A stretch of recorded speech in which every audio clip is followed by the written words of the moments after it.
ಇಲ್ಲಿ ಏನು ನಡೀತಾ ಇದೆ ಅಂತ ಆದ್ರೂ ತಿಳಿಸ್ತೀರಾ? ಕಂದರೆ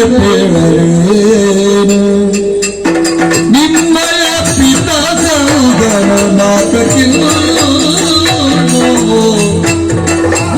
ಕೈಯುವ ಕಾರ್ಯವ ಕೇಳುವೆ ಬನ್ನಿ ಹೋದಾರಿ ಪುರಗೈದು ಬಾ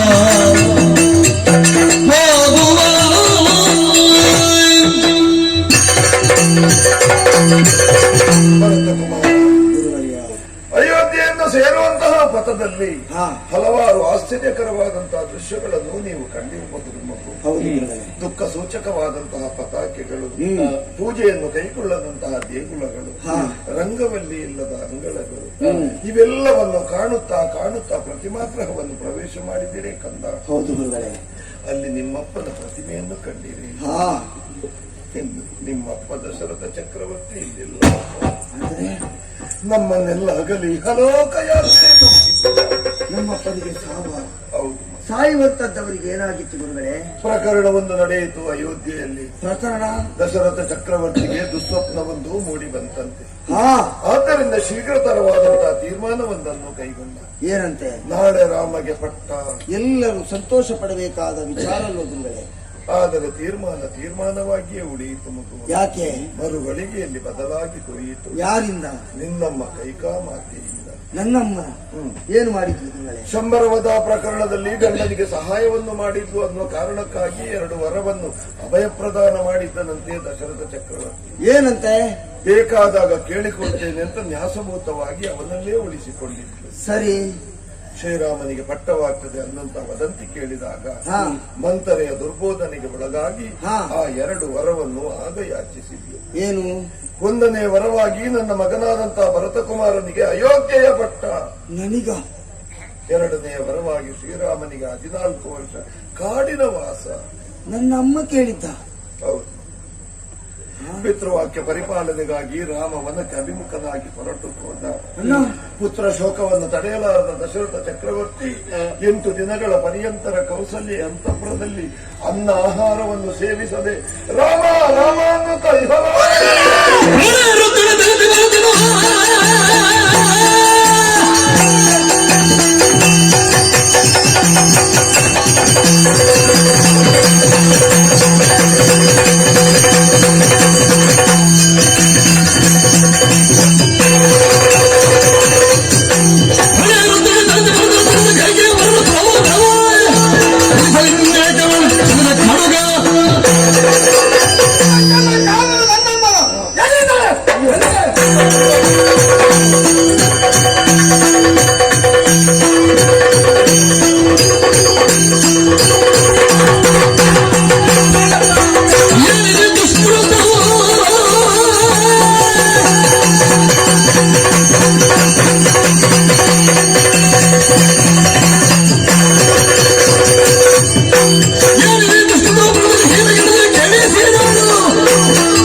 ಆವೇಶದ ಕೈಗೆ ಬುದ್ಧಿಯನ್ನು ಕೊಡಬೇಡ ಮಗ.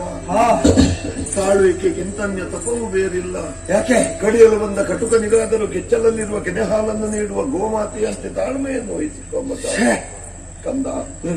ನೀನು ಮಾಡಬೇಕಾದ ಕಾರ್ಯವಿದಲ್ಲ ಮಗ. ಮತ್ತೆ ಅಳಿದಂತ ನಿನ್ನಪ್ಪನ ಮೃತದೇಹವನ್ನು ತೈಲ ಕಟಾಹದಲ್ಲಿ ಇರಿಸಿದ್ದೇವೆ. ಅಯ್ಯೋ, ಮೃತದೇಹಕ್ಕೆ ಆಗಬೇಕಾದಂತ ಔರ್ಧದೈಹಿಕ ಕಾರ್ಯವೆಲ್ಲವೂ ಹಾಗೇ ಉಳಿದಿದೆ ಮಗು. ಅದರತ್ತ ನಾ ಮಾಡ್ತೇನೆ.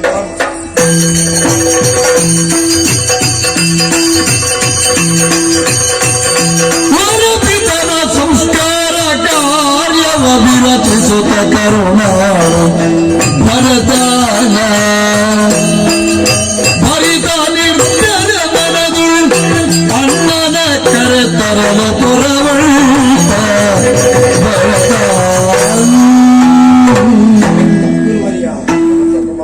ನಿಮ್ಮ ಮಾರ್ಗದರ್ಶನದಂತೆ ತಂದೆಗೆ ಮಾಡಬೇಕಾದ ಅಂತ್ಯಕ್ರಿಯಾದಿ ಕರ್ಮಗಳನ್ನು ಮಾಡಿ ಪೂರೈಸಿದೆ. ಆ ಬಳಿಕ ಅಣ್ಣನನ್ನು ಕರೆತರಬೇಕೆನ್ನುವುದಕ್ಕಾಗಿ ನಾ ಹೊರಟು ನಿಂತ ಕಾಲಕ್ಕೆ ನನ್ನನ್ನೇ ಅನುಸರಿಸಿ ಬರುವುದಕ್ಕೆ ನೀವು ಸಿದ್ಧರಾಗಿ ನಿಂತಿರಲ್ಲ ಗುರುಗಳೇ. ಆ ಮನಸ್ಸಿನಲ್ಲಿದ್ದ ನೋವಿನ ಭಾರ ಸ್ವಲ್ಪ ಮಟ್ಟಿಗೆ ಕಡಿಮೆ ಆಯಿತು ಗುರುಗಳೇ. ಭರತ ಕುಮಾರ, ಗುರುವಯ್ಯ, ರಾಮನಾಗಮನ ಅಯೋಧ್ಯೆಗಾಗ್ತದೆ ಅನ್ನುವಾಗ ಅಯೋಧ್ಯ ಪುರವಾಸಿಗಳೆಲ್ಲ ಹರ್ಷೋದ್ಗಾರವನ್ನು ಮಾಡುತ್ತಾ ಇದ್ದಾರೆ. ನೋಡಿ, ರಾಮ ಅಯೋಧ್ಯೆಗೆ ಬರ್ತಾನೆ ಅಂತ ಇದ್ರೆ ಕರ್ಕೊಂಡು ಬರ್ಲಿಕ್ಕೆ ನಾನು ಬರ್ತೇನೆ. ಹೊರಡ ಬನ್ನಿ.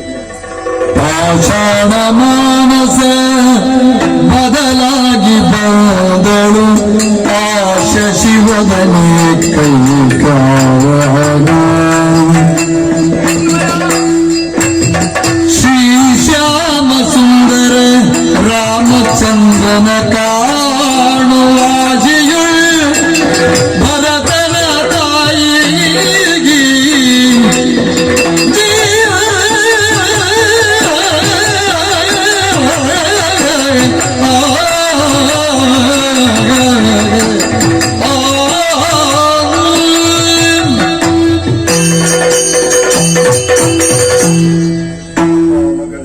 ಮಗನಿಗಾಗಿ ನಾನು ಈ ರೀತಿ ವರ್ತಿಸಿ, ಆದ್ರೆ ನನ್ನ ಮಗನ ಮನಸ್ಸು ಹೇಗೆ ಅಂತ ನನಗೆ ತಿಳಿಯದೇ ಹೋಯಿತು. ಕಾರಣ ಇಷ್ಟೇ ಗುರುಗಳು, ರಾಮನನ್ನು ಮಗನೆಂದು ಪರಿಭಾವಿಸದೇ ಇದ್ದ ಕಾರಣ ನನ್ನ ಮಗ ಹೇಗೆ ಅಂತ ನನಗೆ ತಿಳಿಯದೆ ಹೋಯಿತು. ನನಗೊಂದೇ ಒಂದು ಆಸೆ ಇದೆ ಗುರುಗಳೇ, ಒಮ್ಮೆ ನಾ ರಾಮನನ್ನು ಕಾಣಬೇಕು. ಒಂದು ಅವಕಾಶವನ್ನು ಮಾಡಿಕೊಡಿ ನನಗೆ. ಕೋರಡಿ ಸೂರ್ಯನೋದ ಮೇಲೆ ಕೋಟೆ ಬಾಗಿಲನ್ನು ಹಾಕುತ್ತಾ ಇದ್ದೀವಿ. ಭರತ ಕುಮಾರ, ಗುರುವರ್ಯ, ಕೇಳಿದೆಯಾ ನಿನ್ನಮ್ಮನ ಮಾತನ್ನು? ಅವಳ ಮಾತನ್ನು ಕೇಳಿಯೇ ಇಲ್ಲಿಷ್ಟೆಲ್ಲ ಆದದ್ದಲ್ಲೋ ಗುರುಗಳೇ. ಒಂದು ಅವಕಾಶವನ್ನು ಕಲ್ಪಿಸಿಕೊಡು ಕಂದ. ಅವಳು ಮಾಡಿದ ತಪ್ಪಿನ ಅರಿವು ಅವಳಿಗೆ ಆಗಿದೆ. ಈಗ ಚಿಂತೆಯನ್ನು ಪಡ್ತಾ ಇದ್ದಾಳೆ ಅಂತ ಆದ್ರೆ ಅದುವೇ ಪ್ರಾಯಶ್ಚಿತ. ಮತ್ತೆ ನೀವು ಗುರುಗಳು ಯಾವುದನ್ನು ಆಲೋಚಿಸದೆ ನೀವು ಪ್ರಶ್ನಿಸುವುದಕ್ಕುಂಟ ಗುರುಗಳೇ. ನೀವು ಹೇಳಿದ ಮೇಲೆ ಮರು ಮಾತಾಡುವುದಕ್ಕೆ ನಾವಾದರೂ ಸಮರ್ಥರೇ. ನಿಮ್ಮ ಇಚ್ಛೆಯಂತೆ ಆಗ್ಲಿ, ಬರಲಿ ಗುರುಗಳೇ, ಬರಲಿ.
ಅವಸರವಾಗಿ ಬರುವುದಕ್ಕೂ ಕಾರಣವಿದೆ. ಏನು ಕಾರಣ? ಪ್ರಶಾಂತವಾದಂತಹ ಎಲೆ ಮನೆಯಲ್ಲಿ ಇದ್ದವರು ನಾವು. ಹೌದು, ಒಮ್ಮಿಂದೊಮ್ಮೆಲೆ ಗದ್ದಲ. ಅದು ನನಗೂ ಕೇಳಿತು, ಎಲ್ಲಿಂದ ಅಂತ ಅರ್ಥ ಆಗ್ಲಿಲ್ಲ, ಅದನ್ನೇ ಮಾತಾಡ್ತಾ ಇದ್ದೆ.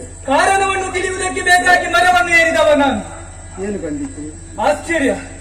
ಒಂದು ಕಡೆಯಿಂದ ರಥಗಳು, ಅಶ್ವಗಳು, ಸೇನಾ ನಾಯಕರು ಕಾಡುದಾರಿಯಲ್ಲಿ. ಹೌದು, ಯಾರದ್ದು?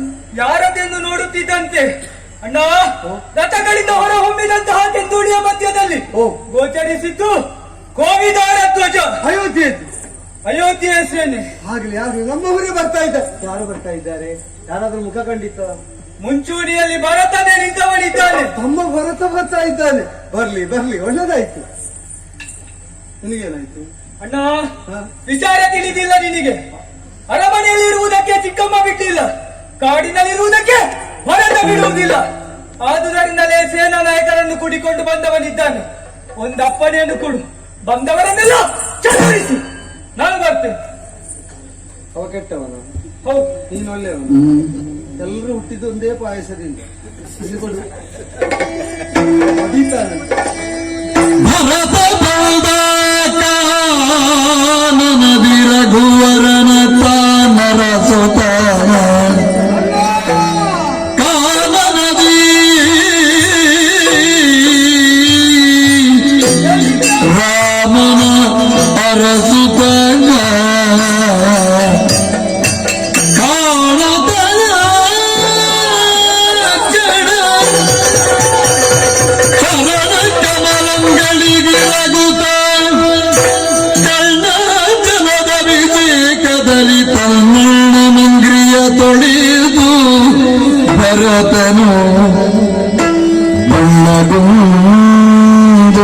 ಮರುಗಿ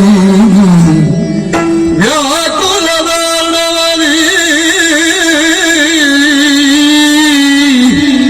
ಮರುಗಿ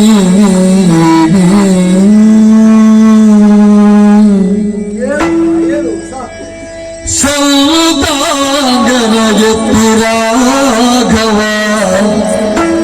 ತನ್ನೆಡೆಗೆ ಸೆಳೆಯುತ್ತ ವಾರಿದಿ ಹುಣ್ಣಿಮೆಯ ಶಶಿಕಂಡ ತೆರನಾಗುತ್ತಲಿಂದ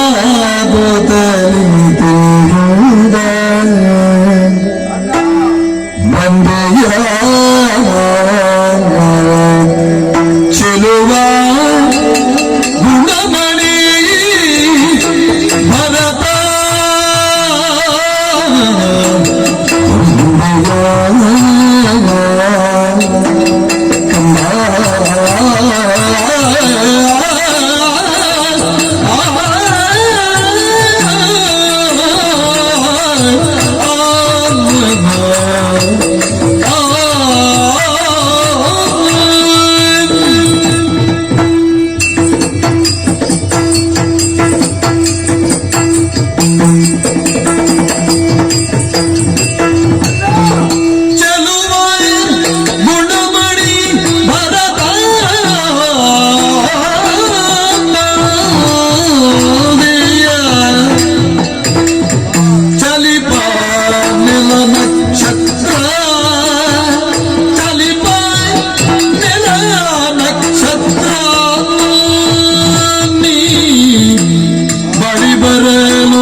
ಬಳಿ ಬರಲು ಹಿಕ್ಕಿದೀರಿದಯ ಚೆಲುವ ಗುಣಮಣಿ ಭರತ ಕಲಿತ ನೆಲನ ಬಳಿ ಬರಲು ಗಿಕ್ಕಿದಿ ಹೃದಯ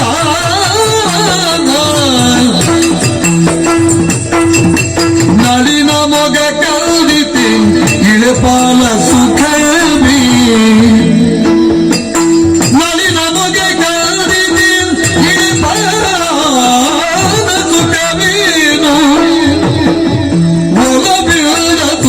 ನುಡಿಸುದೆಯ ಒಲವಿನಿಂದ ಸುರಿಸು ನುಡಿಸುದೆಯ ಸುರಿಸ ನುಡಿಸುದೆಯ ಬಂದೆಯ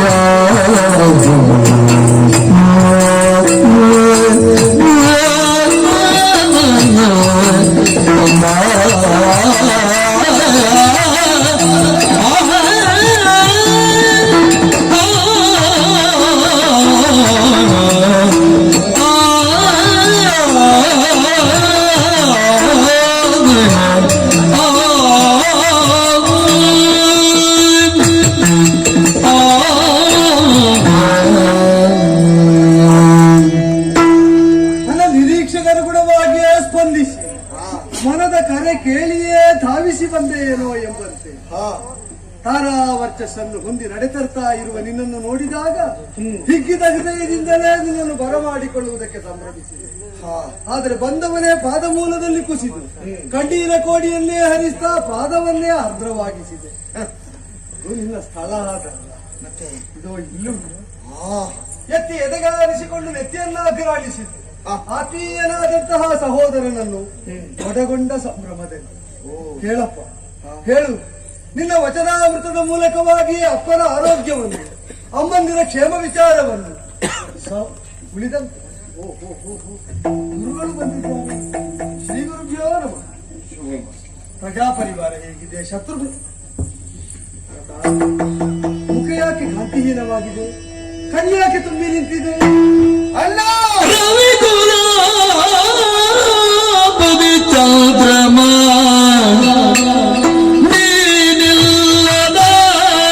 ಭುವಿ ಭಾಗ್ಯ ಕಣಕ್ಕೆ ಸಮ, ನೀನಿಲ್ಲದ ಭುವಿ ಭಾಗ್ಯ ಕಣಕ್ಕೆ ಸಮ.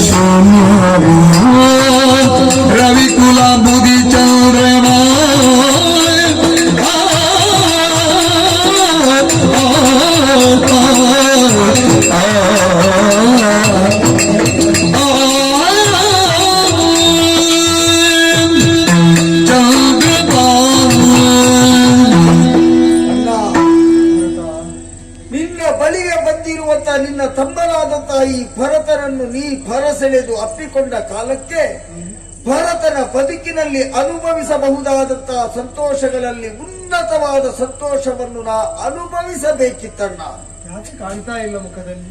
ಆ ಯೋಗ ಭಾಗ್ಯವನ್ನು ನಾ ಪಡೆದುಕೊಂಡು ಬರಲಿಲ್ಲ ಅಂತ ನನಗೆ ಈಗ ಅರ್ಥ ಆದದ್ದಣ್ಣ. ಯಾಕೆ, ಏನಾಯ್ತು? ಹಿರಕುಲಾಂಬುದಿಗೆ ಪ್ರತಿಚಂದ್ರಮ ನೀನೆನ್ನುವಂತಹ ಮಾತನ್ನು ಸಾಕೇತದ ಸಮಸ್ತ ಪ್ರಜೆಗಳು ಒಪ್ಪಿಕೊಂಡಂತಹ ಸತ್ಯ. ರೀತಿಯ ಹೊಗಳಿಕೆ ಅಷ್ಟೇ. ಹಗಲು ಹೊತ್ತಿನಲ್ಲಿ ಬಾನಂಗಳದಲ್ಲಿ ಕಂಗೊಳಿಸಿ ಪ್ರಪಂಚಕ್ಕೆ ಬೆಳಕನ್ನು ನೀಡುವುದರ ಜೊತೆಗೆ ಪ್ರತಿಯೊಂದು ಜೀವಿಗಳಿಗೂ ಕರ್ಮ ಜಾಗೃತಿಯನ್ನು ಮೂಡಿಸಬಹುದಾದಂತಹ ಹೊಣೆಗಾರಿಕೆಯನ್ನು ಹೊತ್ತವ ನಮ್ಮ ವಂಶದ ಮೂಲ ಪುರುಷ ಭಗವಾನ್ ಭಾಸ್ಕರ. ಅವನಂತೆ ಸಾಕೇತದಲ್ಲಿ ಹೊಣೆಗಾರಿಕೆಯನ್ನು ಹೊತ್ತಂತಹ ವ್ಯಕ್ತಿಗಳು ಇವತ್ತು ಏನಾಗಿದ್ದಾರೆ ಗೊತ್ತ ನಿನಗೆ? ಏನಾಗಿದ್ದಾರೆ? ಯಾರಿಗೂ ಹೇಳದೆ, ಯಾರ ನಿರೀಕ್ಷೆಗೂ ನಿಲುಕದೆ ಆ ಸೂರ್ಯ ಪಶ್ಚಿಮಾಂಬುದಿಯಲ್ಲಿ ಮುಳುಗುವ ಹಾಗೆ ಅವರ ಬದುಕಿ ಮುಳುಗಿ ಆಗಿ ಹೋಯ್ತಲ್ಲ. ಏನು ಮಾತಾಡ್ತಾ ಇದ್ದಿ? ಯಾರಿಗೇನಾಯ್ತು? ಸಾಕೇತದ ಪ್ರಜೆಗಳು ಪ್ರತಿಚಂದ್ರಮನಾದರೂ ಸಾಕೇತದಲ್ಲಿದ್ದಾನ ಅಂತ ನೋಡಿದ್ರೆ ಆ ಪ್ರತಿಚಂದ್ರಮನು ಸಾಕೇತದಲ್ಲಿ ಇಲ್ಲವಾಗಿದ್ದಾನೆ. ಸಂಪೂರ್ಣ ಸಾಕೇತ ಕಗ್ಗತ್ತಲಾವರಿಸಿದೆ. ಸಾಕೇತದ ಸಮಸ್ತ ಪ್ರಜೆಗಳು ಕುರುಡರ ಹಾಗೆ ವರ್ತಿಸ್ತಾ ಇದ್ದಾರೆ. ಹೇಗೆ ಸಾಧ್ಯ? ಅದೇ ಕಾಲಕ್ಕೆ ಸಾಕೇತವನ್ನು ಪ್ರವೇಶ ಮಾಡಿದವ ನಿನ್ನ ತಮ್ಮ ಭರತನ. ಅವರೆಲ್ಲರಿಗೂ ಧೈರ್ಯದ ಮಾತನ್ನು ಕೇಳಿ ಆ ಪ್ರತಿಚಂದ್ರಮನನ್ನು ಅರಸಿ ಈ ಪಥದಲ್ಲಿ ಸಾಗಿ ಬಂದಾಗ ನೀನಿಲ್ಲಿ ಕಾಣ ಸಿಕ್ಕಿದೆಯಲ್ಲ, ನನಗೆ ಸಾಕು. ಏನು ಸಾಕು? ನನಗೆ ಇಷ್ಟೇ ಸಾಕು. ನೀ ಅಪ್ಪನ ಬಗ್ಗೆ ಏನು ಹೇಳಿಲ್ಲ. ನನ್ನಲ್ಲಿ ನೀನು ಏನು ಕೇಳಬಾರ್ದು. ಇಲ್ಲ, ಹೇಳಬೇಕು. ನಾ ಏನು ಹೇಳಲಾರೆ, ಹೇಳುವ ಸ್ಥಿತಿಯಲ್ಲಿ ನಾನಿಲ್ಲ. ಅಣ್ಣ, ಅವರು ಹೇಗಿದ್ದಾರೆ? ನನ್ನನ್ನು ಕ್ಷಮಿಸಿ ವಿನಾಶ. ಮಗಳೇ, ಅವ ನೇರವಾಗಿ ಅಕ್ಕ ಮಾತಾಡುವುದಿಲ್ಲ. ಯಾಕೆ ಅಳ್ತಾ ಇದ್ದಾನೆ? ನೀವಾದ್ರೂ ಹೇಳಿ ಗುರುಗಳೇ, ಅಪ್ಪ ಹೇಗಿದ್ದಾರೆ? ಪುರುಷೋತ್ತಮ, ಗುರು, ದುರಂತ ಒಂದು ನಡೆದಿದೆಯಪ್ಪ. ಅಯ್ಯೋ ಅಯ್ಯೋ, ಏನು ದುರಂತ? ಏನು ನಡೆಯಿತು ಅನ್ನುವುದನ್ನು ಮಂದಾಕಿನಿಯ ತಟದಲ್ಲಿ ನಿನಗೆ ವಿಸ್ತಾರವಾಗಿ ತಿಳಿಸ್ತೇನೆ. ಎಲ್ಲರೂ ನನ್ನನ್ನು ಅನುಸರಿಸಿಕೊಂಡು ಬನ್ನಿ.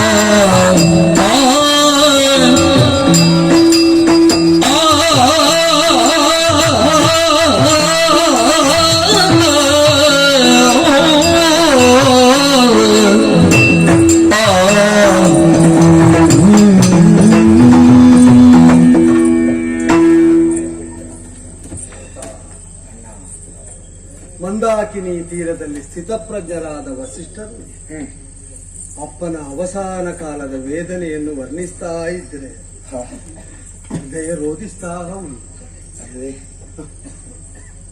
ಎಷ್ಟು ವೈಭವದಿಂದ ಬದುಕಿದ ಬದುಕರು. 60,000 ವರ್ಷ ಬದುಕಿತು. 4 ಮಕ್ಕಳು ಪುರುಷಾರ್ಥ ಚತುಷ್ಟಯಗಳಂತೆ ಅಂತ ಸಂಭ್ರಮಿಸಿದರು. ಹೌದು, ಅವಸಾನ ಕಾಲದಲ್ಲಿ ಸೇವೆಗೆ ಒಬ್ಬ ಮಗನೂ ಇಲ್ಲದ ದುರವಸ್ಥೆ ಬಂದು ಬಿಟ್ಟಿತಲ್ಲ. ಎಂತಹ ಯೋಗ ನಮ್ಮದು. ಜ್ಯೇಷ್ಠ ಸೋನುವಾದವನು ವಿಚಾರ ಅರಿತ ಮೇಲೆ ಜಲತರ್ಪಣವನ್ನು ಬಿಟ್ಟು ಪಿಂಡ ಪ್ರದಾನ ಮಾಡಬೇಕು. ಹೌದು, ತರ್ಪಣವನ್ನೇನೋ ಬಿಟ್ಟೆ. ನಾನುಣ್ಣುವ ಬದರಿ ಹಣ್ಣನ್ನು ಇಂಗುದಿ ಪಿಷ್ಟವನ್ನು ಪಿಂಡವಾಗಿಸುವಾಗ ಕಣ್ಣು ತುಂಬಿ ಬಂತು, ಮನಸ್ಸು ನಡುಗಿತು. ನಿತ್ಯ ಮಿಷ್ಟಾನ್ನ ಉಣ್ಣುವ ಅಪ್ಪನಿಗೆ ಇದೋ ಅಂತ ಯೋಚಿಸಿದರೆ ಗುರುಗಳು ಹೇಳಿದರು, ಯದನ್ನ ಪುರುಷೋ ಭವತಿ ತದನ್ನ ತಸ್ಯ ದೇವತ. ಪುರುಷ ತಾನೇನನ್ನ ಅನ್ನವಾಗಿ ಉಣ್ಣುತ್ತಾನೆ, ಅವನ ದೇವತೆಗಳಿಗೂ ಪಿತೃಗಳಿಗೂ ಅದೇ ಅನ್ನ. ಹೌದು, ನಿಮ್ಮಪ್ಪನಿಗೆ ನಿಮ್ಮ ಸ್ಥಿತಿ ಅರ್ಥ ಆಗ್ತದೆ ಅಂತ ಸಾಂತ್ವನ ಹೇಳಿದರು. ಅದೇ ಭರವಸೆಯಲ್ಲಿ ಪಿಂಡ ಪ್ರದಾನ ಮಾಡಿ ಭೂದಿವಿಜರಿಗೆ ದಾನ ದಕ್ಷಿಣೆಗಳನ್ನು ಕೊಟ್ಟರು. ನಿನ್ನೆ ರಾತ್ರಿ ಉಪವಾಸದಿಂದ ಅವರನ್ನೇ ಸ್ಮರಿಸ್ತಾ ಕತ್ತಲನ್ನು ತರಿಸಿದರೆ ಬೆಳಗಿನ ಜಾವ ಮೂಡಿ ಬಂದ ಭಗವಾನ್ ಭಾಸ್ಕರ ಕರ್ತವ್ಯ ಪ್ರಚೋದನೆ ಕೊಟ್ಟ. ಅದರಿಂದಲೇ ಉದ್ದೀಪಿತರಾಗಿ ನಿತ್ಯಾನ್ನಿಕವನ್ನು ಪೂರೈಸಿ ಹಾ ಗುರು ಹಿರಿಯರ ತಾಯಂದಿರ ಆಶೀರ್ವಾದ ಪಡೆದು ಆಶ್ರಮದಿಂದ ಹೊರಬಂದ್ರೆ ಮುಂದೇನು ಎಂಬ ಪ್ರಶ್ನೆಯಿಂದ ಸಾಕೇತವಾಸಿಗಳೆಲ್ಲ ಮುಂದಿದ್ದಾರೆ. ಅವರಿಗೆ ಉತ್ತರವಾಗಬೇಕಾದವರು ನೀನು ತಮ್ಮ. ಅಂದ್ರೆ ಜೊತೆಯಲ್ಲಿ ಕರೆತಂದ ಚತುರಂಗ ಬಲವನ್ನು ಕೂಡಿಕೊಂಡು ಸಾಕೇತಾಧಿಪತಿ ಆಗುವುದಕ್ಕೆ ಅಯೋಧ್ಯೆಗೆ ಹೋಗು.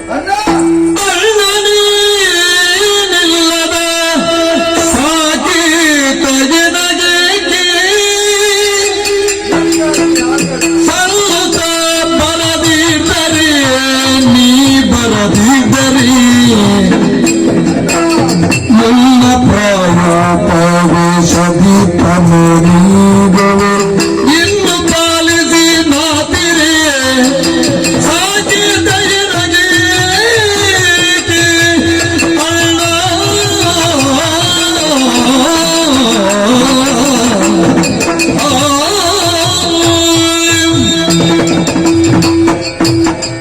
ಅಣ್ಣ, ಭರತ, ನಿನ್ನನ್ನು ಅಣ್ಣನಾಗಿ ಪಡೆಯುವುದಕ್ಕಲ್ಲ, ನಿನ್ನನ್ನು ಅಣ್ಣ ಅಂತ ಒಮ್ಮೆ ಕರೀಬೇಕು ಅಂತ ಇದ್ರು ಅದಕ್ಕೆ ಜನ್ಮ ಜನ್ಮಾಂತರದ ಪುಣ್ಯದ ಫಲ ಬೇಕಂತ ಅಣ್ಣ.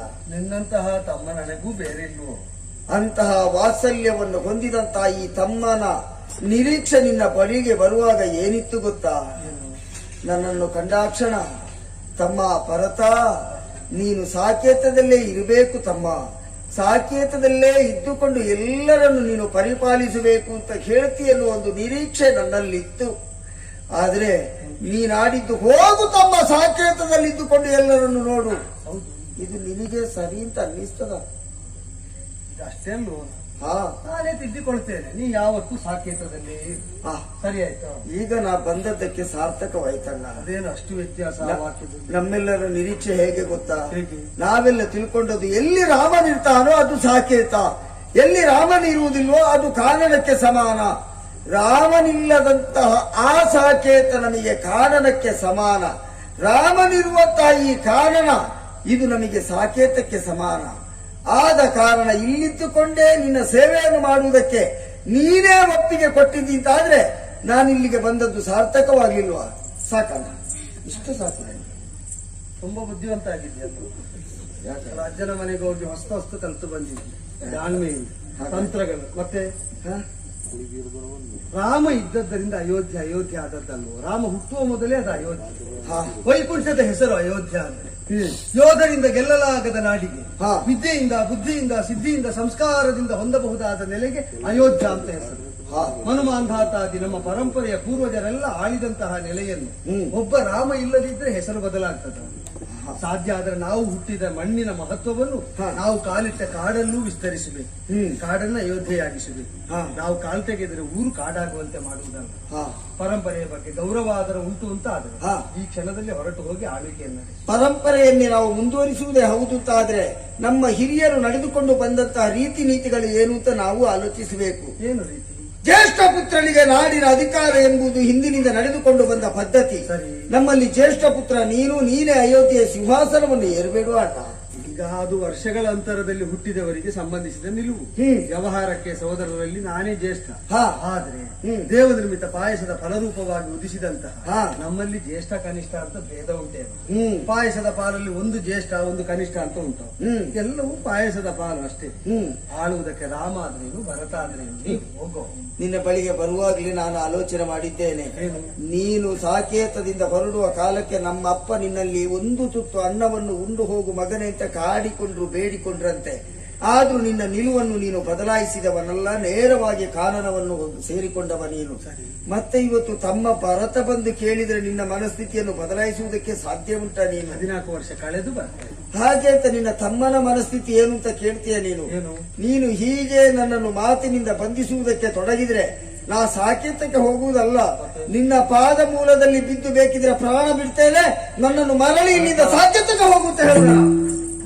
ಹಾಗೆ ಹಠ ಮಾಡಬಾರದು. ಪ್ರೀತಿ ಇದೆ ಎಂಬುದರಿಂದ ಹಠದಿಂದ ಯಾವುದನ್ನಾದ್ರೂ ಸಾಧಿಸುವುದಕ್ಕಾಗುವುದಿಲ್ಲ. ಯೋಚನೆ ಮಾಡು. ಏನು? ನಾನು ಕಾಡಿಗೆ ಬಂದದ್ದಾಗ್ಲಿ, ನೀನು ನಾಡ ಪ್ರಭುವಾಗುವುದಾಗಲಿ ನಮ್ಮ ಅಪ್ಪನನ್ನು ಸತ್ಯಾತ್ಮರನ್ನಾಗಿಸುವುದಕ್ಕೆ, ಅಪ್ಪನನ್ನು ಸುಳ್ಳುಗಾರ ಅಂತ ಸಾಧಿಸಿ ನಾವು ಮಕ್ಕಳಾಗುವುದು ಹೇಗೆ? ಪ್ರಭು ಯಾರು ಎಂಬುದು ಮತ್ತಿನ ವಿಚಾರ. ಮೊದಲು ಮಕ್ಕಳಾಗುವತ್ತ ನಾವು ಮುನ್ನಡೆಯಬೇಕು. ಯೋಚನೆ ಮಾಡಿದರೆ ನಿನ್ನ ಹಿತಕ್ಕಾಗಿ ನಿನ್ನ ಹೆತ್ತಮ್ಮ ಕೇಳಿದ ವರ ಕೊಟ್ಟವರು ನಮ್ಮನ್ನು ಹೊಂದಿದ ನಮ್ಮ ಅಪ್ಪ. ಅಮ್ಮಂದಿರು ಸೇರಿ ಮಾಡಿದ ನಿರ್ಣಯ ಎಂಬ ಒಂದೇ ಕಾರಣ ಸಾಲದು ನಾವು ಅನುಸರಿಸುವುದಕ್ಕೆ. ಹೋಗಪ್ಪ, ಅನುಸರಿಸು. ರಾಜನ ನಿನ್ನಲ್ಲಿ ಒಂದು ಮಾತು ಕೇಳ ನಾನು. ಏನು? ಇಷ್ಟಕ್ಕೆಲ್ಲ ಕಾರಣೀಕರ್ತಳಾದಂತ ವರ ಕೇಳಿದ ನನ್ನ ಅಮ್ಮ, ಅವಳು ನನಗೆ ಅಮ್ಮ ಅಂತ ಆದ್ರೆ ನಿನಗೂ ಅಮ್ಮ ಅಲ್ವಾ? ನೀನು ಹುಟ್ಟುವುದಕ್ಕೆ ಮೊದಲೇ ನನಗೆ ಅಮ್ಮ. ಅದೇ ಅಮ್ಮ ನಿನ್ನಲ್ಲಿಯೇ ಏನೋ ಮಾತಾಡಬೇಕು ಅಂತ ಇಲ್ಲಿವರೆಗೆ ಬಂದಿದ್ದಾಳೆ. ಹೌದು, ಮಾತಾಡ್ತೀಯಾ? ಬಣ್ಣಗಾತಿ ಮಾತ ಕೇಳ್ದೆ ರಾಮಚಂದ್ರ ಪಾಪಿ ಹೆಣ್ಣು ನನ್ನ ಮನ್ನಿಸಯ್ಯ ರಾಮಚಂದ್ರ ಸಾಕಿಸಲವ ಪುರವ ನಾಳ್ದು ರಾಮಚಂದ್ರ ಸತ್ಯ ಸಾಕಿತ ಸಂಭಾಗಿ ಸೀತೆ ರಾಮಚಂದ್ರ ರಾಮ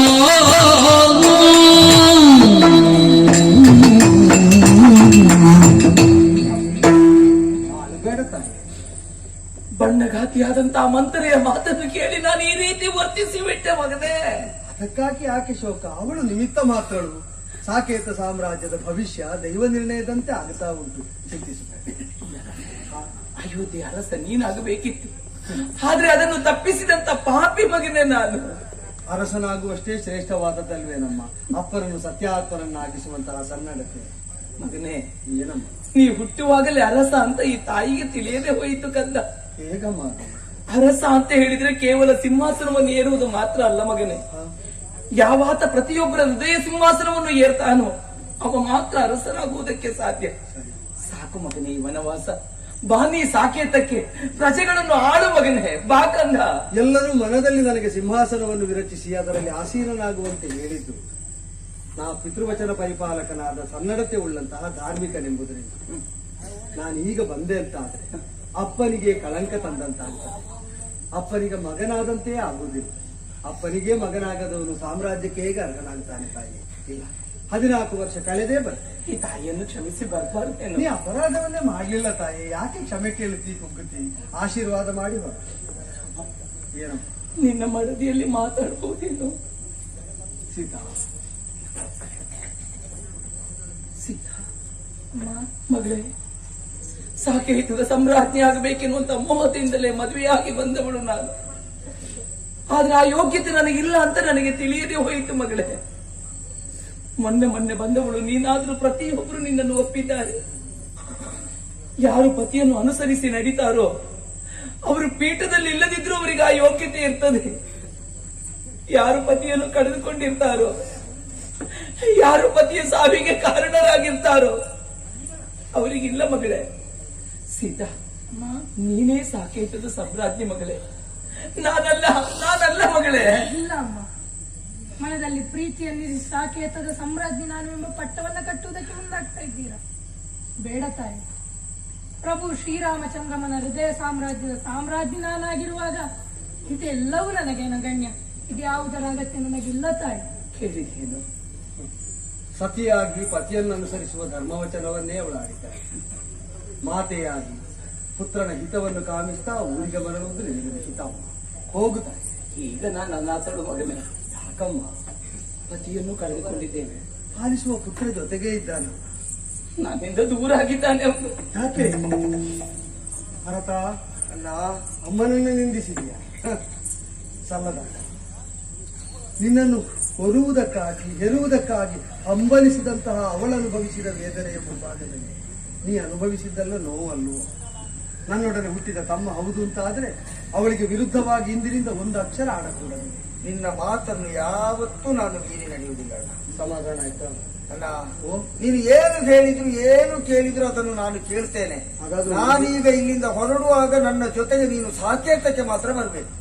ಯಾಕೆ ಹೀಗೆ ಆಟ ಮಾಡ್ತೀನಿ? ಆಟ ಅಲ್ಲ, ನೀನು ಬೇಡ ಅಂತ ಅಲ್ವೋ? ಮತ್ತೆ? ಧರ್ಮ ನಿರ್ಣಯ ಎಂಬುದರಿಂದ ನಾ ಕಾಡಲ್ಲಿ ಇರ್ತೇನೆ ಅಂತ ಅಲ್ಲ. ಬೇಕಲ್ಲ ನೀನು ಗುರುಗಳನ್ನು ಬೇಕಾದ್ರೆ ಕೇಳಿ ನೋಡು. ಇದೇ ಸರಿ ಅಲ್ವ? ಇದೇ ಧರ್ಮ ಅಲ್ವೋ? ಬನ್ನಿ ಗುರುಗಳೇ, ಮಾತಾಡಿ. ರಘುವಂಶ ದೀಪ, ಗುರುಕುಲ ದೀಪ. ಜಾಬಾಲಿ ಋಷಿಗಳು ನಾಸ್ತಿಕವಾದವನ್ನು ಮಂಡಿಸ್ತಾ ಇದ್ದಾರೆ. ಅವರು ಋಷಿಗಳಾಗಿ ಆಸ್ತಿಕ. ಅವರು ನಂಬದಿದ್ದದ್ದನ್ನು ನನಗೆ ಹೇಳಿ ನಾಸ್ತಿಕ್ಯದ ಮೂಲಕ ಊರಿಗೆ ಭರಿಸುವ ಪ್ರಯತ್ನ ಮಾಡ್ತಾ ಇದ್ದಾರೆ. ನಾನು ಏಕೆ ಒಪ್ಪಲಿಕೊಡುತ್ತೇನೆ? ನನ್ನ ಅಂತರ್ಗತವಾದಂತಹ ಭಾವವನ್ನು ನಿನ್ನಲ್ಲಿ ವ್ಯಕ್ತಪಡಿಸಲೇ ಕಂದ. ಏನು ಗುರುಗಳ? ಸಕಲರನ್ನು ದಡ ಸೇರಿಸುವಂತಹ ದೋಣಿ ಕೊನೆಗೂ ಅದು ನೀರಿನಲ್ಲೇ ಉಳಿಯುತ್ತದೆ. ಅಯೋಧ್ಯೆ ಎಂಬ ಹೊಳೆಯಲ್ಲಿ ಅದೆಷ್ಟೋ ರಾಯರುಗಳನ್ನು ದಡ ಸೇರಿಸಿದಂತಹ ಗುರು ನಾನು ಸತ್ಯ. ಇನ್ನೂ ಅಯೋಧ್ಯೆಯಲ್ಲಿ ಇದ್ದೆ. ಜೀವನದಲ್ಲಿ ನಾನು ಸುಖವನ್ನು ಸಂತೋಷವನ್ನು ಅನುಭವಿಸಿದವನಲ್ಲ. ನಿನ್ನ ಆಗಮನವಾಗ್ತದೆ ಅನ್ನುವಂತಹ ವದಂತಿಯನ್ನು ಕೇಳಿದಾಗ ಎಲ್ಲರೂ ಹರ್ಷೋದ್ಗಾರವನ್ನು ಮಾಡಿ ಸಂತೋಷವನ್ನು ವ್ಯಕ್ತಪಡಿಸ್ತಾ ಇದ್ದಾರೆ. ಅವರಿಗಿದ್ದ ಸಂತೋಷ ನನಗೆ ಬೇಡುವೇನೋ ಕಂದ. ಅಂದರೆ ಬಾರೋ ಅಯೋಧ್ಯೆಗೆ. ಗುರುಗಳೇ, ಅರಿಯದೆ ಅವರು ಬಯಸ್ತಾರೆ ಅಂತ ಅರಿತ ನೀವು ಹೀಗೆ ಮಗು. ಆತ್ಮಸಾಕ್ಷಿಗೆ ದ್ರೋಹ ಬಗೆದು ನಾನು ಏನನ್ನೂ ಮಾಡಲಾರೆ. ಪಿತೃವಚನ ಪರಿಪಾಲನೆ ಧರ್ಮ ಅಂತ ನಾನು ಕಾಡಿಗೆ ಕಾಲಿಟ್ಟಿದ್ದೇನೆ. ಮರಳುವುದಿದ್ರೆ 14 ವರ್ಷ ಕಳೆದು ಮಾತ್ರ. ರಾಮನ ನಡೆನುಡಿಯನ್ನು ಅಂಗೀಕರಿಸುವವರಾದರೆ ಇದನ್ನು ಕೇಳಿ ಮರಳಬೇಕು. ಅದನ್ನು ಒಪ್ಪದವರು ಹೌದು ಅಂತ ಆದ್ರೆ ರಾಮನನ್ನೇ ಒಪ್ಪದವರನ್ನು ಆಳುವುದಕ್ಕೆ ರಾಮ ಯಾಕೆ ಗುರುಗಳೇ? ನಿಮ್ಮ ಇಚ್ಛೆಯಂತೆ ಮುನ್ನಡೆಯಬಹುದು, ಆಕ್ಷೇಪ ಇಲ್ಲ. ಮೆಚ್ಚಿದೆ ಕುಮಾರ, ಮೆಚ್ಚಿದೆ. ಗುರುಗಳೇ, ನೀವು ಹೇಳಿದಾಗ ಮಾಡುವುದಿಲ್ಲ ಅಂದೆ, ಆದ್ದರಿಂದಲೇ ಮೆಚ್ಚಿದೆ. ಹಾಗಾದ್ರೆ ಮಾಡುವಂದದ್ದು ನಿನ್ನನ್ನು ಪರೀಕ್ಷೆಗೆ ನಾನು ಹಚ್ಚಿದೆ ಈ ಕಾಲದಲ್ಲಿ. ಹೌದು ಮಗು. ರಾಮ, ಓ ಪವಿತ್ರವಾದಂತಹ ಶಂಖದಲ್ಲಿ ಅಪಸ್ವರ ಬಂತು ಅಂತ ಆದ್ರೆ ಹಾ, ಶಂಖದ ದೋಷವಲ್ಲ ಮಗು, ಊದಿದವನ ದೋಷ. ಓಹೋ, ತ್ಯಾಗ ಜೀವನವೇ ಶಾಶ್ವತ, ಭೋಗ ಜೀವನ ಶಾಶ್ವತ ಅಲ್ಲ ಅನ್ನೋ ಹಾಗೆ ಲೋಕಮುಖಕ್ಕೆ ಬೋಧಿಸಿದವನು. ನಮ್ಮೆಲ್ಲರ ಕೇಳಿಕೆ ಆಗ್ರಹದ ಮೇರೆಗೆ ಇನ್ನೊಮ್ಮೆಯಲ್ಲಿ ನೀನು ಭೋಗ ಜೀವನಕ್ಕೆ ಕಾಲಿರಿಸ್ತೀಯೋ ಅಂತ ಭಯಗೊಂಡಿದ್ದೆ ಮಗು. ನಾನು ಬರುವುದಿಲ್ಲ ಅಂದಿ ನೋಡು, ಮೆಚ್ಚುಗೆ ಆಯ್ತು ಕುಮಾರ. ಗುರುವರ ಓ, ಮತಿಯಲ್ಲಿ ಧರ್ಮಬುದ್ಧಿ ಸ್ಥಿರವಾಗುವಂತೆ ನಿಮ್ಮ ಆಶೀರ್ವಾದ ಸದಾ ಇರಲಿ. ಆಯ್ತು. ಇನ್ನು ಹೊರಡುತ್ತೀಯಾ? ಅಣ್ಣ, ಓ, ಎಲ್ಲವನ್ನು ಕೇಳಿದೆ. ಆದ್ರೆ 14 ವರ್ಷಗಳು ಕಳೆದ ಮೇಲೆ ನೀ ಬಂದು ಸಾಕೇತದ ಸಿಂಹವಿಷ್ಟರವನ್ನು ಏರುವುದಿದ್ರೆ ನನಗೆಷ್ಟು ಸಂತೋಷವಾದೀತು. ಬರುವುದಕ್ಕೆ ಅಮ್ಮ ಹೇಳಿದ್ದಾಳೆ, ಸಿಂಹಾಸನ ಏರುವುದು ಸರಿಯಾದ. ನಾ ಹೇಳ್ತಾ ಇದ್ದೇನಲ್ಲ, 14 ವರ್ಷ ಕಳೆದ ಮೇಲೆ ರಾಮನೇ ಸಿಂಹಾಸನವನ್ನು ಏರಬೇಕು ಕಂದ.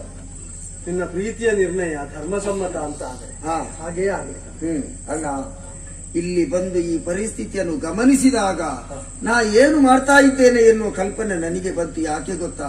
ವ್ಯಕ್ತಿಯೊಬ್ಬ ಭಾವ ಪರವಶನಾಗಿದ್ದಾಗ ಅವ ಏನು ಮಾಡ್ತಾ ಇದ್ದಾನೆ ಎನ್ನುವ ಕಲ್ಪನೆಯು ಅವನಿಗೆ ಇಲ್ಲದಿದ್ರೆ ಆ ಪರಿಸ್ಥಿತಿಯನ್ನು ಅವ ಗಮನಿಸಿದ ಅಂತ ಆದ್ರೆ ಆವಾಗ ಏನು ಮಾಡ್ತಾ ಇದ್ದೇನೆ ಅನ್ನೋ ಅರಿವು ಅವನಿಗೆ ಬರ್ತದಂತೆ.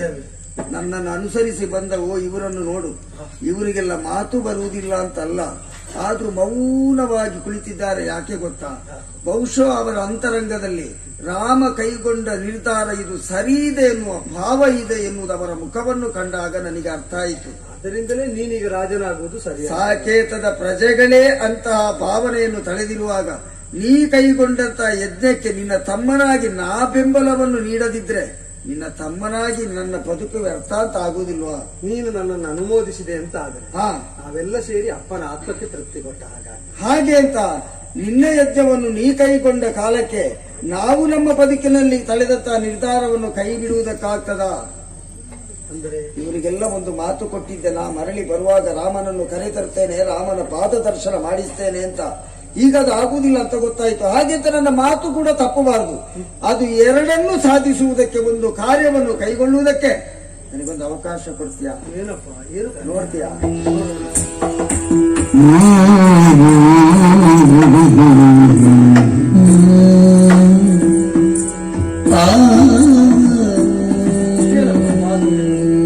ನಾ ಸಾಕೇತದಿಂದ ಹೊರಡುವ ಕಾಲಕ್ಕೆ ಮರಳಿ ನಿನ್ನನ್ನು ಕರೆತರ್ತೇನೆ ಎನ್ನುವ ನಂಬಿಕೆಯಿಂದ ನೀ ಇಲ್ಲಿಂದ ಹೊರಡುವಾಗ ಧರಿಸುವುದಕ್ಕಾಗಿ ಸ್ವರ್ಣ ಪಾದುಕೆಯನ್ನು ನನ್ನ ಶಿರದಲ್ಲಿ ಹೊತ್ತು ನಾ ಧಾವಿಸಿ ಬಂದವನಿದ್ದೇನೆ. ಈಗ ನೀನು ಬರುವುದಕ್ಕಾಗುವುದಿಲ್ಲ. ಅದಕ್ಕಾಗಿ ನಾ ತಂದಿರುವಂತಹ ಈ ಸ್ವರ್ಣ ಪಾದುಕೆಯನ್ನು ಒಮ್ಮೆ ನೀನು ಧರಿಸಿ ನನ್ನ ಕರಗಳಿಗಿದ್ದೇತಾದ್ರೆ ಶಿರದಲ್ಲಿ ಹೊತ್ತು ಸಾಕೇತದ ಕಡೆ ಹೋಗುವುದಕ್ಕೆ ನನಗೆ ಅನುಮತಿಯನ್ನು ನೀಡಬೇಕು. ಶುದ್ಧ ಅಂತಃಕರಣದ ಪ್ರೀತಿ ಕಡು ಕತ್ತಲೆಯಲ್ಲೂ ದಾರಿಯನ್ನು ತೋರಿಸಿಕೊಡ್ತದೆ, ಬೆಳಕಾಗಿ. ನಿನ್ನ ಬದುಕಿನ ಬೆಳಕಾಗಿ ಇದನ್ನು ನೀನು ಕಂಡಿದ್ದಿ ಅಂತ ಆದ್ರೆ ಹಾಗೆ ಸತ್ಯ ಧರ್ಮಗಳಿಂದ ಅಂಗ್ರಿಗಳ ಒತ್ತಿ ಸ್ಪರ್ಶಿಸಿ ರಾಮಚಂದ್ರ ನಿತ್ತ ಹಾವುದಿ ಜಗನು ಭರತನು ಪತ್ತು ನಡೆದ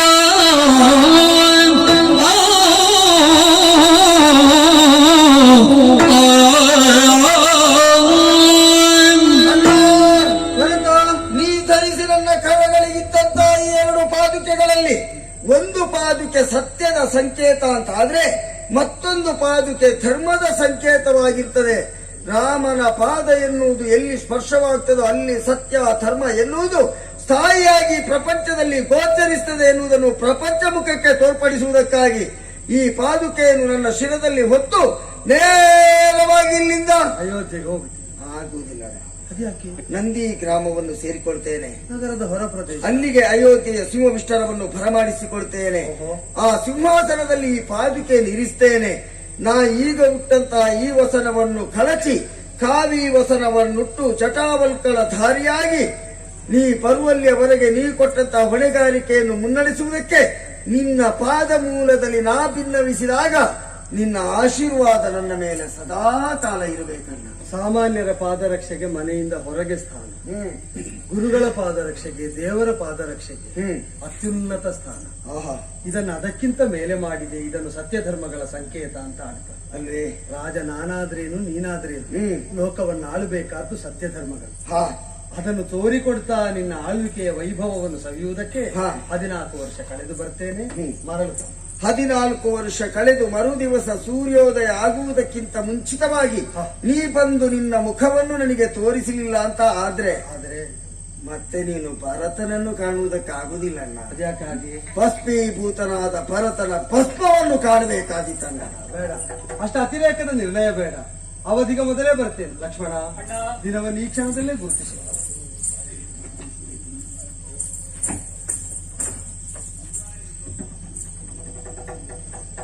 ಅಣ್ಣ, ಅವ ಏನು ಬರ್ದಲ್ಲಿ? ಹೋಗುವಾಗ ಅಮ್ಮನು ಏನು ಹೇಳಿದಾಗಿತ್ತು, ಗುರುಗಳು ಸೂಚಿಸಿದಾಗಿತ್ತು. ಏನು ಬರ್ದಿಯಪ್ಪ? ಸಂವತ್ಸರ, ಮಾಸ, ಪಕ್ಷ, ನಕ್ಷತ್ರ. ಸ್ಪಷ್ಟವಾಗಿ ದಿನವನ್ನು ಗುರುತಿಸಿಕೊಂಡಿದ್ದಾನೆ. ಇವ ಇತ್ತೀಚೆಗೆ ಬರೆಯುವುದಕ್ಕೆ ಪ್ರಾರಂಭ ಮಾಡಿದ್ದ ಅಲ್ಲ ದಿನಾಲು ಬರೀತಾನೆ? ಇದಕ್ಕೆ ಕಲಿತು ಕೆಲವು ವರ್ಷ ಆಯ್ತು. ಆದ್ರೆ ಈಗ ತೊಡಗಿದ್ದು ನೀನು ಹೇಳಿದ ಮೇಲೆ. ಹೌದಾ? ಅವಧೀಗ ನಿರ್ಣಯಿಸಿಕೊಟ್ಟದ್ದಲ್ವ. ಹಾ ಹಾ ಅವ ವಿಚಿತ್ರನಾದ ವಿಕ್ಷಿಪ್ತನಾದ ವ್ಯಕ್ತಿ. ಹೌದಾ? ನೀ ಸೈನ್ಯ ಸಹಿತ ಬರುವಾಗ ನನ್ನ ವಿರೋಧಿ ಅಂತ ನಿನ್ನನ್ನು ಭ್ರಮಿಸಿ ತಲೆ ಕಡಿಯುವುದಕ್ಕೆ ಅನುಮತಿ ಕೇಳಿದ್ದ. ಯಾರು ಇವನ? ಹೌದಪ್ಪ. ಈಗ ನೋಡಿ, ಭ್ರಾತೃವಾತ್ಸಲ್ಯದ ಮೇರೆಯನ್ನು ಮೀರಿ ಹರಿದ ನಿನ್ನದ್ದಾದ ಸದ್ಭಾವ ಅದರಿಂದ ಪರಿವರ್ತಿತನಾಗಿ ಇಲ್ಲಿದ್ದ ಎಲ್ಲರಿಗಿಂತ ಹೆಚ್ಚು ನೀನು ಅಳಿಯಬಾರದು ಅಂತ ಅವ ಹಂಬಲಿಸಿ ಅದು ಕಣ್ಣೀರಿಗೆ ರೀತಾ ಇದ್ದಾನೆ. ಅಣ್ಣ, ಮನ್ನಿಸಬೇಕ. ಈಗ ಏನು ಗೊತ್ತಿಲ್ಲದವನಾಗಿದ್ದಾನೆ ನೋಡಿ. ಮುಗ್ಧನಾದದ್ದರಿಂದಲೇ ಸನ್ನಿವೇಶಕ್ಕೆ ಸ್ಪಂದಿಸುವಂತಹ ಸೌಜನ್ಯ ಉಂಟು. ಇವನಂತ ತಮ್ಮಂದಿರು ನಮಗೆ ಬೇರೆಯವರು ಸಿಗುವುದಕ್ಕೆ ಸಾಧ್ಯ ಉಂಟಾ? ಆದ್ದರಿಂದಲೇ ಔದಾರ್ಯದಿಂದ ಮನ್ನಿಸಿ. ಹೇಳು ತಮ್ಮ, ಹೇಳು. ನಿನ್ನನ್ನು ನಾನು ಕ್ಷಮಿಸುವುದು, ನನ್ನನ್ನು ನೀನು ಕ್ಷಮಿಸುವುದು ದೊಡ್ಡ ವಿಷಯ ಅಲ್ಲ. ಈ ಪ್ರಪಂಚದಲ್ಲಿ ಯಾರು ಏನೇ ಅಪರಾಧವನ್ನು ಮಾಡಿದ್ರು ಎಲ್ಲರನ್ನು ಕ್ಷಮಿಸುವಂತಹ ಗುಣ ಇರುವುದು ಕ್ಷಮಾಗುಣ ಸಂಪನ್ನನಾದಂತಹ ನಮ್ಮಣ್ಣನಾದಂತಹ ಶ್ರೀರಾಮಚಂದ್ರನಿಗಲ್ವೇನಾ? ಭರತ ಅಣ್ಣ, ಕ್ಷಮೆಯ ಧರಿತ್ರಿ ಎನ್ನುತ್ತಾರೆ. ಕ್ಷಮಿಸುವ ಶ್ರೇಷ್ಠ ಗುಣವನ್ನು ಹೊಂದಿದ ಅತ್ಯುತ್ಕೃಷ್ಟವಾದಂತಹ ಸತ್ವ ಈ ಭೂಮಿಯಂತೆ. ಆ ಭೂಮಿಯಷ್ಟೇ ನಾವು ಕ್ಷಮಾಶೀಲರಾಗಿ ಧರ್ಮಶೀಲರಾಗಿ ಸತ್ಯವಂತರಾಗುವುದಕ್ಕೆ ಕಾರಣ ನಮ್ಮೊಳಗೆ ಗುರುಗಳು ನಿಕ್ಷೇಪಿಸಿದ ಸಂಸ್ಕಾರ ಬೀಜ. ಅದನ್ನು ಬೆಳೆಸಿ ಹೆಮ್ಮರವಾಗಿಸಿ ಅದರ ಸತ್ಫಲದ ರುಚಿಯನ್ನು ಲೋಕಕ್ಕೆ ಸವಿಯಗೊಟ್ಟ ಅವರ ಚರಣಗಳಿಗೆ ನಾವು ಪಡಬಾರದು. ಭಕ್ತಿಯಲಿ ಭ್ರಾತೃತ್ವ ಮೆರೆಯಿತು ಸ್ತುತ್ಯ ರಾಮನ ದೈವದ ಬೆಲೆಗೆ ಪೃಥ್ವಿನಂದನಗಿರಿಸಲ ಸಾಕೇತ ಸಾಮ್ರಾಜ್ಞಿ ಭ್ರಾತೃತ್ವ ಮೆರೆಯಿತು ರಾಮ.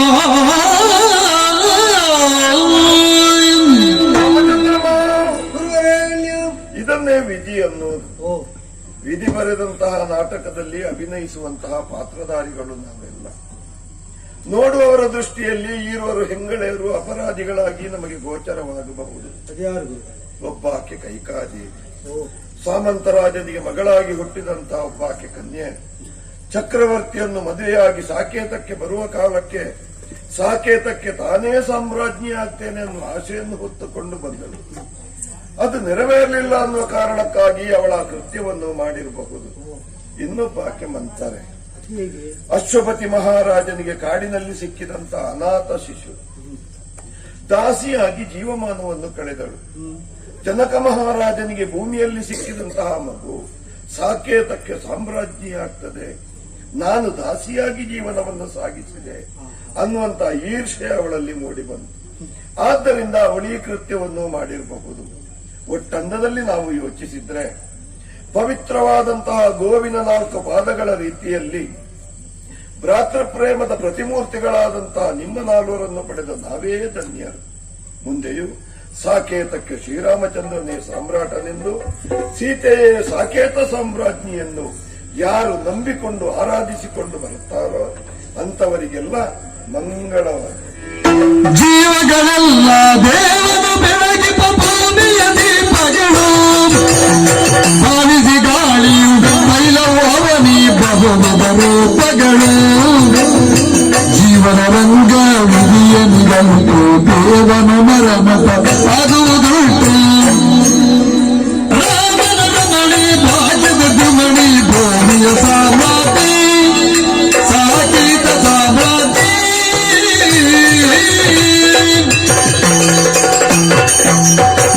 ಮಂಗಳ ಜಯ ಜಯ ರಾಮಚಂದ್ರನಿಗೆ ಮಂಗಳದ ಶಿರಸನದೊಳಗೆ,